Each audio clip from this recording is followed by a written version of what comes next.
자, 오늘 스튜디오에는 피해자 두 분께서 나와 계십니다. 이 경매 개시일이 7월 12일이면 이제 불과 한 달밖에 남지 않은 상황인데 요즘 어떻게 지내고 계시고 또 어떻게 대처하고 계신지.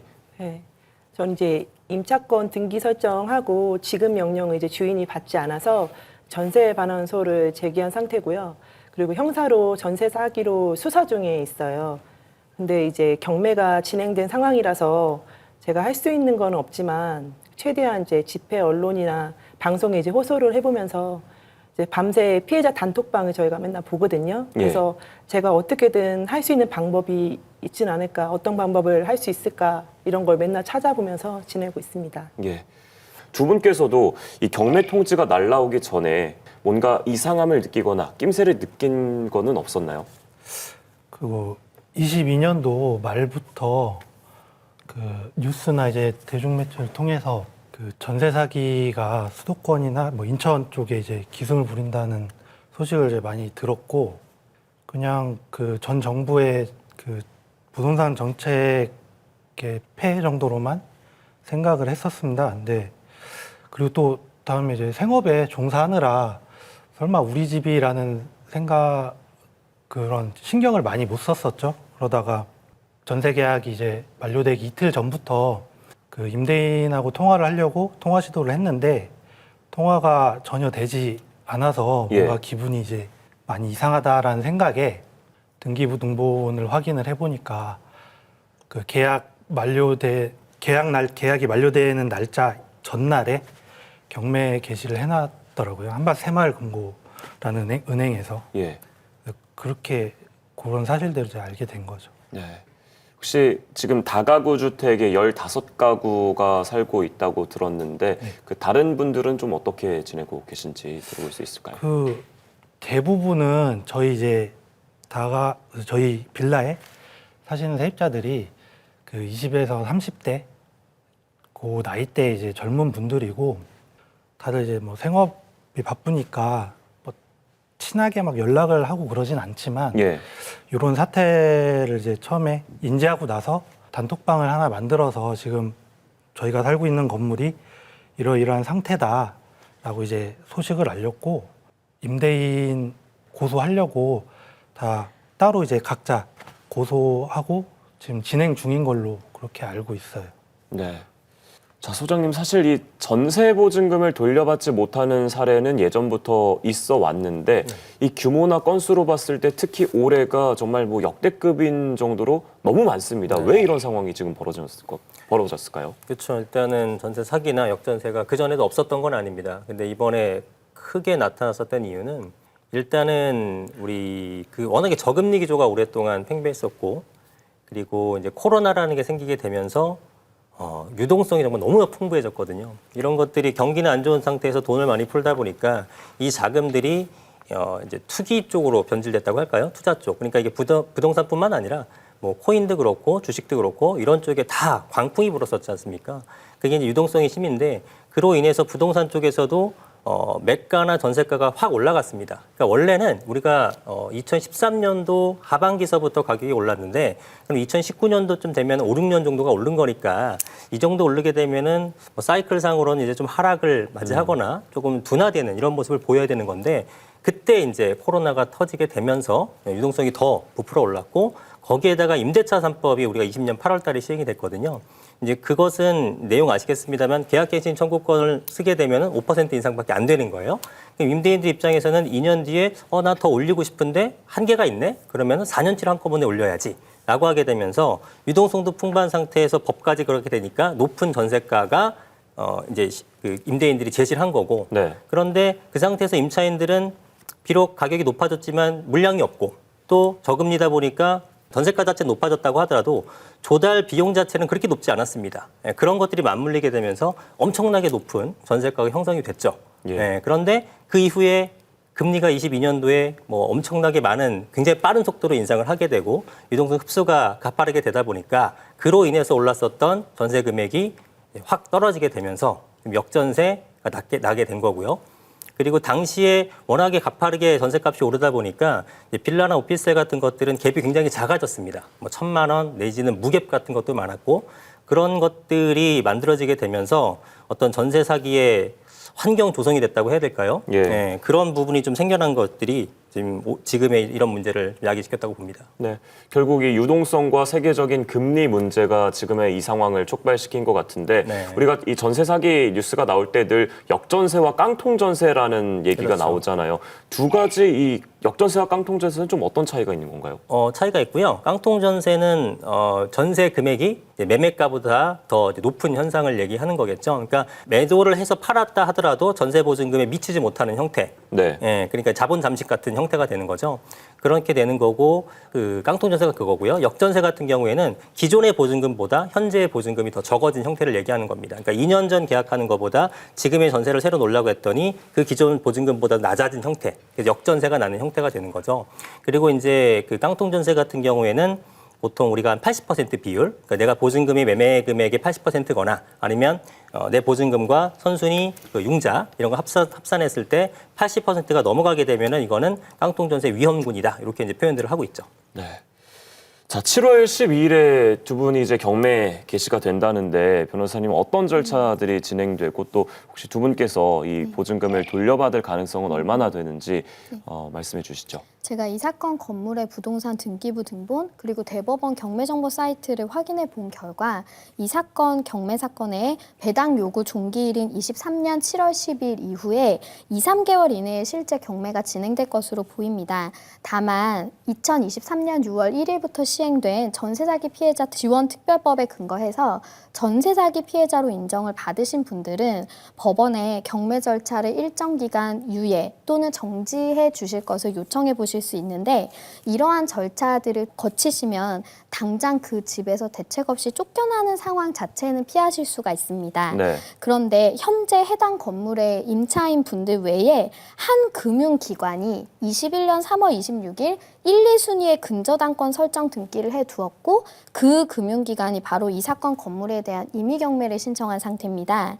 금융기관이 근저당권 설정 등기를 한 21년 3월 26일 이후에 전입신고하시고 확정일자를 받으신 임차인 분들은 이 건물이 경매 절차를 통해서 낙찰이 되면 이 건물에 대한 당해세 그리고 소액 임차인분들이 있다면 그 소액 임차인분들의 보증금 그리고 근저당권자의 채권액 등 선순위 배당권자들이 모두 다 배당을 받아가신 이후에 그 남은 금액을 배당받으시게 되니까 사실은 이 건물이 높은 금액에 낙찰이 됐다라고 하면은 임차 보증금을 가져가실 수가 있지만 낮은 금액으로 낙찰이 됐다고 하면 사실 임대차 보증금을 돌려받지 못하게 되실 가능성이 높습니다. 예. 자, 많이 힘드실 텐데 혹시 그 지금 살고 계시는 다가구 주택 빌라가 어쩌다가 지금 이 경매까지 넘어가게 됐는지 조금 더 설명해 주실 수 있을까요? 지난 5월 28일경에 그 대전에서 이제 더불어민주당 그 대전시당 주최에 전세 사기 피해자 간담회에 참석을 했었는데요. 네. 거기서 이제 들은 바로는 그 대다수 피해자들은 그 금융권 변제 능력이 없는 임대인들한테 금융권이 이제 돈을 빌려주고 융자금을 주고 그래서 세입자를 맞춘 그 건축주에게서 통째로 이제 빌라를 매입을 한 거죠. 매입을 해서 그런 식으로 이제 운영을 했는데 이제 올해 뭐 작년 말부터 올해 초까지 이제 부동산 값이 마구 하락을 하니까 그거에 대한 그 높은 금리를 이제 갚지를 못하고 그래서 최고 채권자인 이제 금융기관에서 경매를 걸어 버린 거죠. 그래서 대부분 피해자들이 저희랑 사연이 다 똑같았어요. 예. 예, 그런 상황이었어요. 자, 들으면 들을수록 많이 안타까운데요. 소장님, 지금 일어나고 있는 이 전국적인 전세 사태를 네. 모두 다 전세 사기라고 봐야 될까요? 그렇지는 않죠. 네.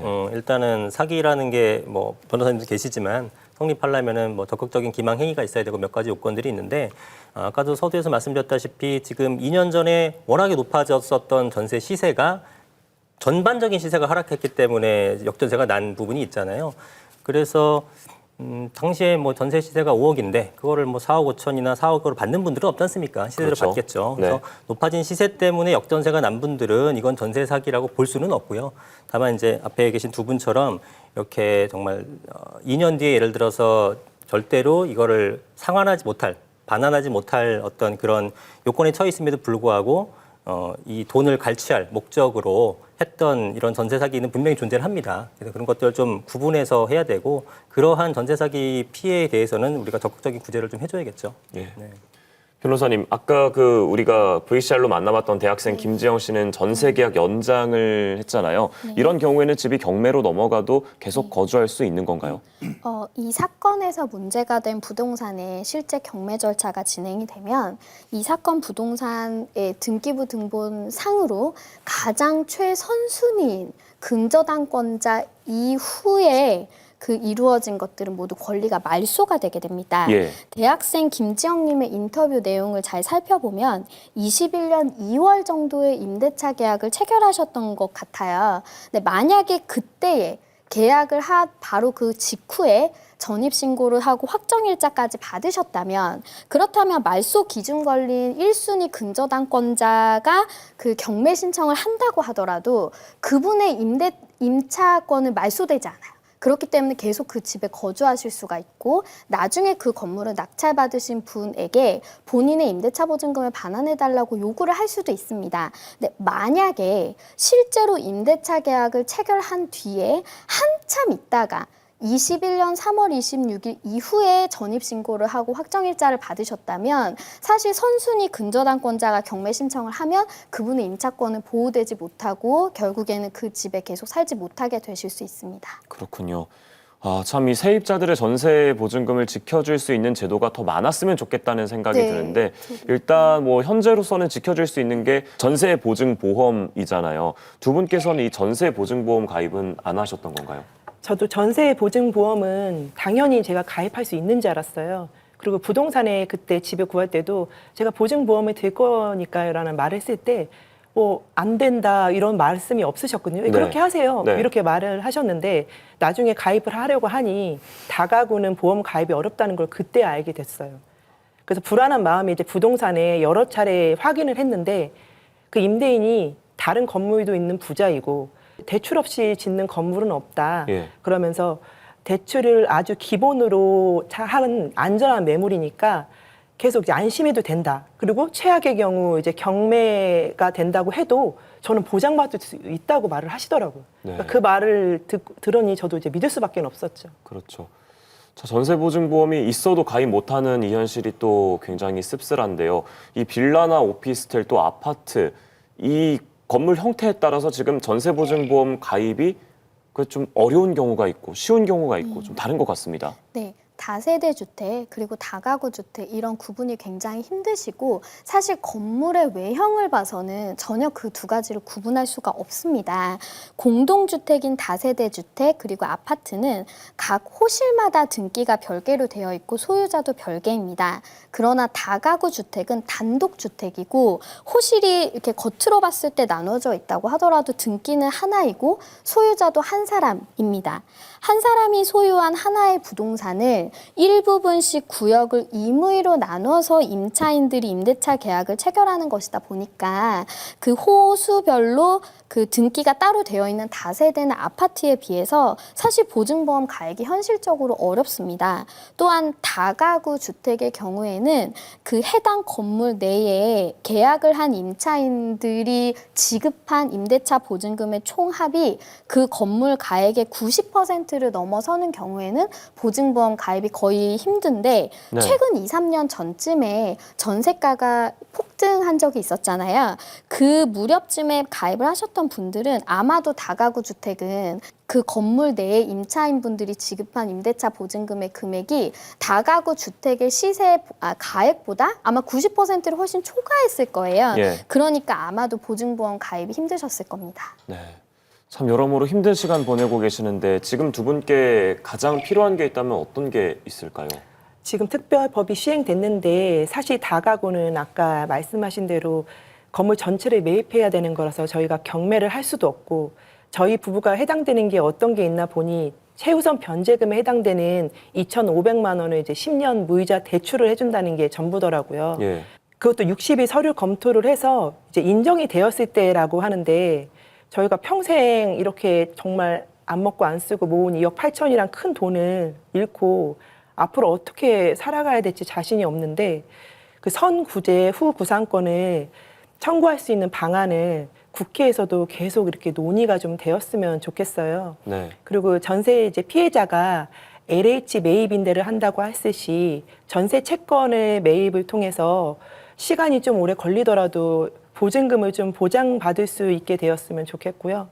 그리고 마지막으로 임대인이 보증금을 주지 않아도 경찰서에 수사를 의뢰해도 그 기망 의도를 밝혀내지 않으면 사기죄도 성립이 안 된다고 하는 게 엄청 분했거든요. 예. 돈을 받지 못했는데 제가 할 수 있는 방법은 아무것도 없더라고요. 그래서 전세금 미반환에 대한 사기죄가 좀 인정이 좀 돼서 이제 구속력 있는 수사가 처벌이 좀 진행이 좀 되었으면 그럼 앞으로 저희 같은 피해자가 좀 줄지 않을까 이런 생각을 해봅니다. 네. 아, 변호사님 말씀하신 대로 지금 전세 사기 특별법이 시행됐잖아요. 네. 지금 상황에서는 피해자들께서 더 지원받을 수 있는 거는 따로 없는 건가요? 네, 사실 2023년 6월 1일 시행된 전세 사기 피해자 지원 및 주거 안정에 관한 특별법에 따르면 지금 말씀하신 대로 LH 등에서 우선 매수권을 양도받아서 공공임대 임차인으로 거주하실 수 있도록 하는 것, 그리고 조세채권 안분, 그리고 우선 매수권 부여, 경공매 대행 등 여러 가지 지원을 한다고 법률적으로는 규정이 되어 있으나 사실 임차인분들이 실질적으로 원하는 방향으로는 아직 법률이 시행되지 않은 것으로 보입니다. 또 최우선 변제금 무이자 대출, 경락자금과 전세자금 대출, 또 기존 전세대출 미상환금에 대해서 20년 무이자 분할 상환, 이것도 결국에는 금융지원이지 실제로 보증금을 반환받을 수 있는 실질적인 권리는 이번에 시행된 그 특별법으로는 인정이 안 되고 있는 실정입니다. 그리고 또 말씀하신 대로 전세 사기 피해자로 인정받기 위해서는 몇 가지 요건을 갖춰야 되는데 확정일자 혹은 임차권 등기를 맞춰서 대항력 갖추셔야 하고 임차주택에 대한 경공매가 진행되거나 임대인의 파산 회생 절차가 개시돼야 하고 임대차 보증금이 3억 원에서 최대 5억 원 이하여야 하고 반환 능력이 없는 이에게 소유권을 양도하는 등 전세 사기가 특별히 인정되는 상황이 있어야 하는데 예. 이런 것들을 임차인분들이 다 입증하시기에는 너무나 준비해야 할 서류도 방대하고 실제로 그거를 사기의 고의를 입증하기가 사실 변호사들도 좀 어렵다고 생각이 되는 경우가 많습니다. 네. 얘기를 들어보니 이 전세 사기 특별법이 시행됐다고는 하지만 네. 세입자들에게 썩 만족스러운 법안은 아닌 것으로 네, 보여집니다. 좀 아쉬운 면이 네. 소장님도 좀 어떻게 생각하시는지. 예, 저도 비슷한 의견입니다. 일단은 뭐 이런 문제가 불거지고 뭐 어쨌든 국회에서 법을 뭐 통과시키는 게 빠르게 되는 건 아닌데 어쨌든 6월 달부터 시행하기에 발빠르게 움직였다는 점은 높게 평가하지만 일단은 그 전세 사기 피해자분들이 만족할 만한 그런 내용들이 사실은 많지는 않습니다. 지금 변호사님께서 쭉 열거해 주셨는데 그런 것들이 이제 금융 지원의 한계에 부딪혀 있고 뭐 여러 가지 논의가 됐을 때 먼저 선 구제해 주는 방안에 대해서도 굉장히 이견이 많습니다. 예, 그래서 그 부분도 좀 어렵다면 일단은 이 법의 한도 내에서 할 수 있는 것들을 조금 더 찾아보고 이게 이제 법 시행된 지가 불과 며칠 되지 않았으니까 지금이 잘했다 잘못했다 평가하기는 좀 이르지만 분명히 미흡 판정이 발생하게 될 겁니다. 그럼 그걸 계속적으로 보완할 수 있는 그런 노력을 좀 해주셨으면 좋겠고 그다음에 전세 사기를 피해자로서 그 법에 해당되기 위한 그 조건이 워낙에 까다롭잖아요. 그런 거를 조금 더 여유롭게 해서 많은 분들이 이 법에 의해서 이 법에 의한 구제를 좀 받을 수 있게끔 좀 신경을 써줬으면 좋겠습니다. 네. 자, 그런가 하면 집주인들이 일방적으로 파산을 통보하는 경우도 많다고 합니다. 한 임대인이 250여 채를 전세를 놨다가 파산하겠다고 일방적으로 세입자들에게 문자를 보낸 경우가 있었는데요. 이렇게 일방적으로 집주인이 파산을 통보해버린 상황에서 세입자만 피해를 입은 건데 이런 경우에서는 피해자들이 어떻게 대처를 해야 되나요?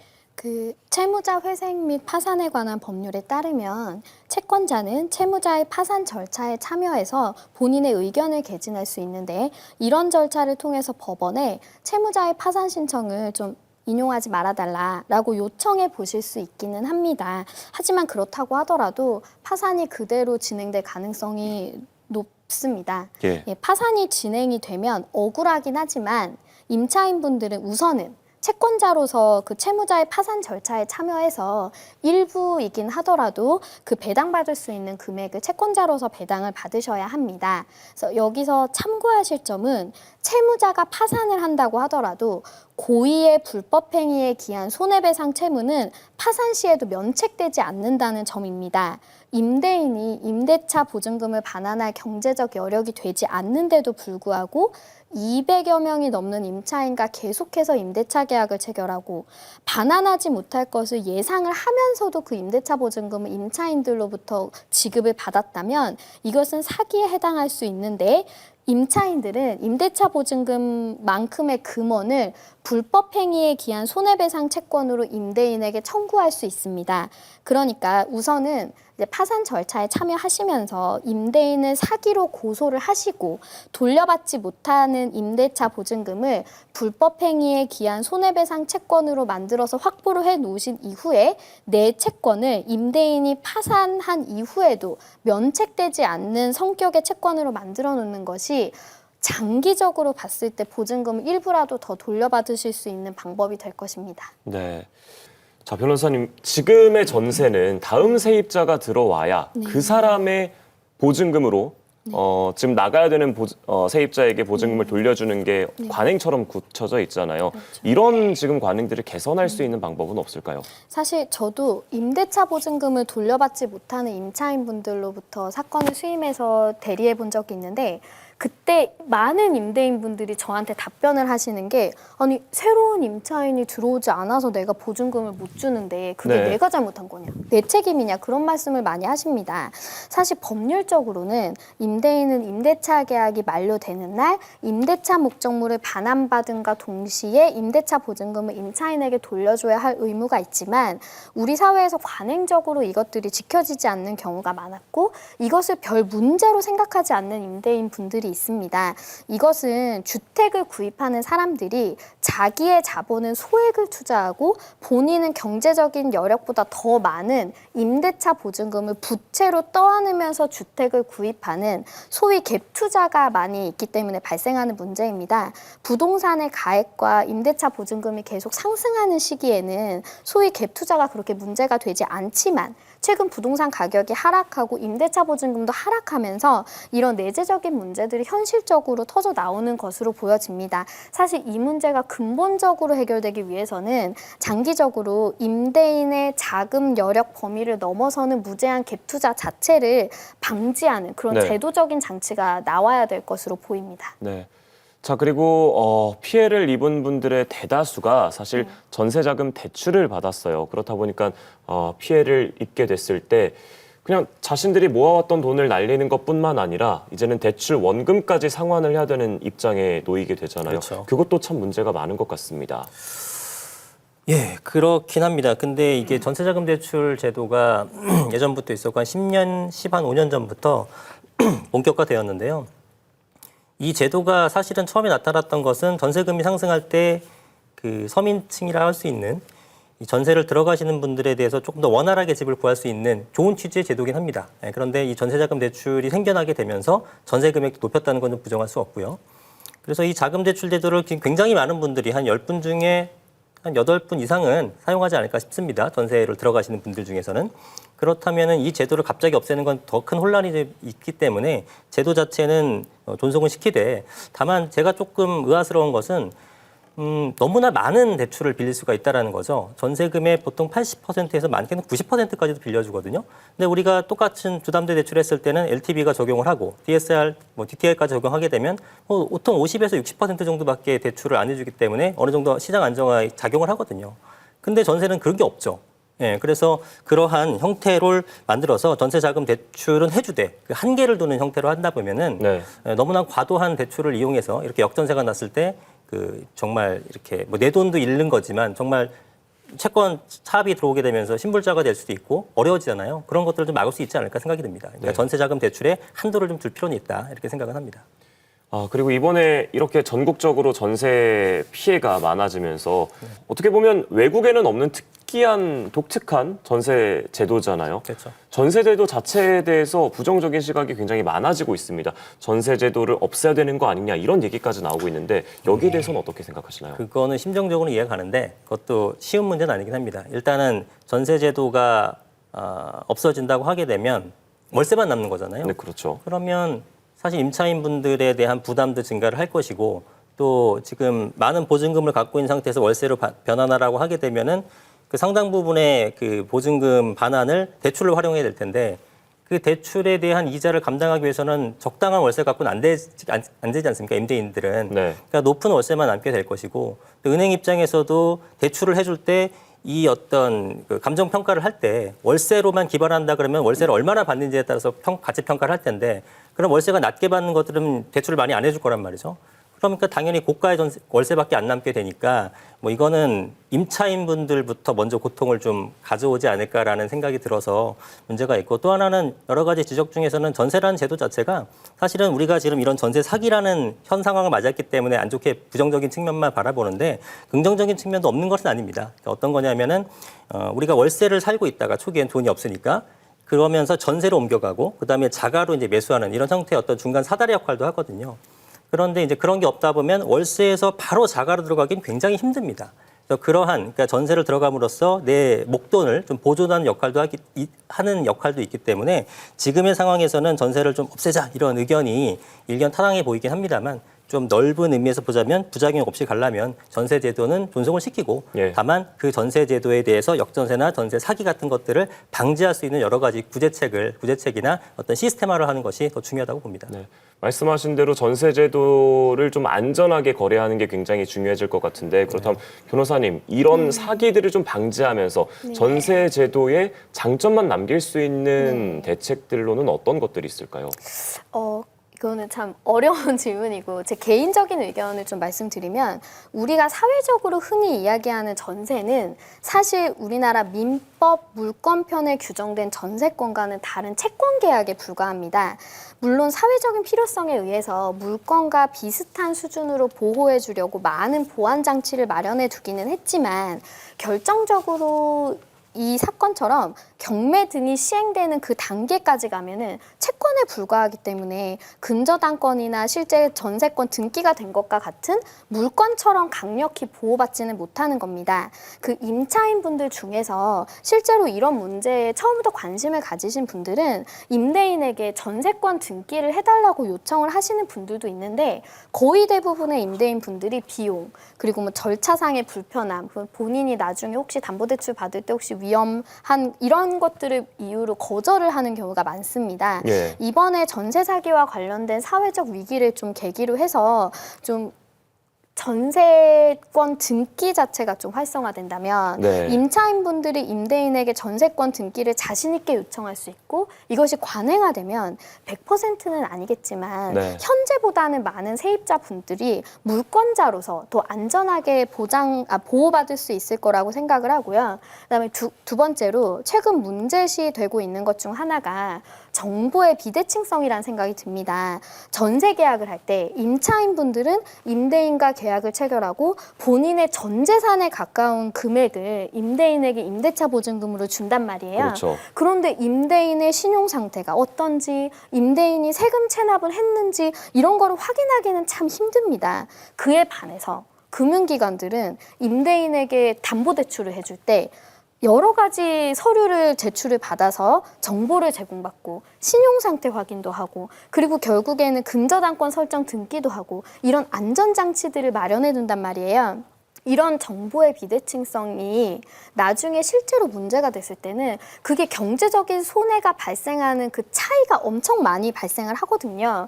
그러면 전세 제도를 없앨 수 없다면 예. 이런 문제를 해결하기 위해서 임차인분들이 임대차 계약을 체결하기 전에 그리고 그 집에 입주하기 전에 그리고 입주하고 나서 사는 기간 동안 임대인의 세금 체납 여부 그리고 선순위 근저당권자에 대한 채무를 제대로 변제하고 있는지 이런 것들을 확인할 수 있도록 해주는 그런 장치가 필요할 것 같습니다. 네. 그러니까 임대인의 세금 체납 여부를 임차인이 입주 전에 확인할 수 있도록 최근 법률이 개정된 것으로 알고 있는데 이 점에 대해서는 매우 바람직한 개정이라고 생각을 하고 앞으로 좀 더 정부의 비대칭성이 개선되기 위해서 그 노력이 필요할 것 같습니다.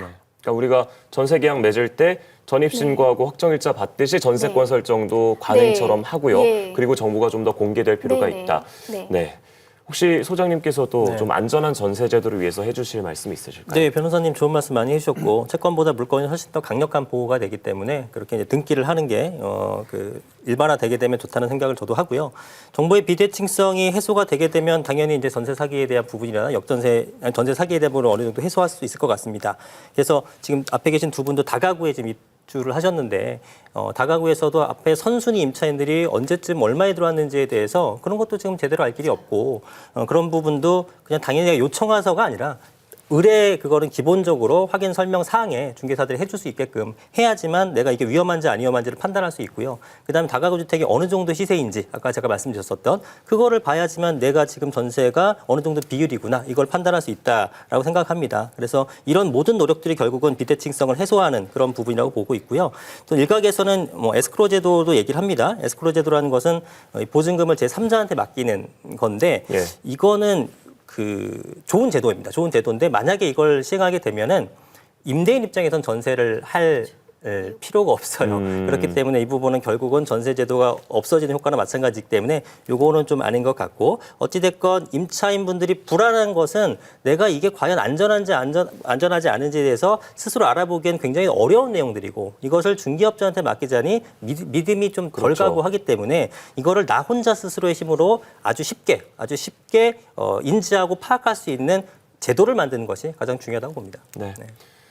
자, 오늘은 이 전세 사태와 관련된 얘기들을 나눠봤습니다. 얘기를 들어보니까 정말 피해자분들께 실질적으로 도움이 되는 그런 대책들이 더 많이 나왔으면 좋겠고 정부도 그렇고 사회적으로 그렇고 좀 더 많은 관심을 가져서 안전한 전세 제도가 정착됐으면 좋겠습니다. 오늘 특별히 어렵게 나와주신 두 분께도 감사의 말씀드립니다.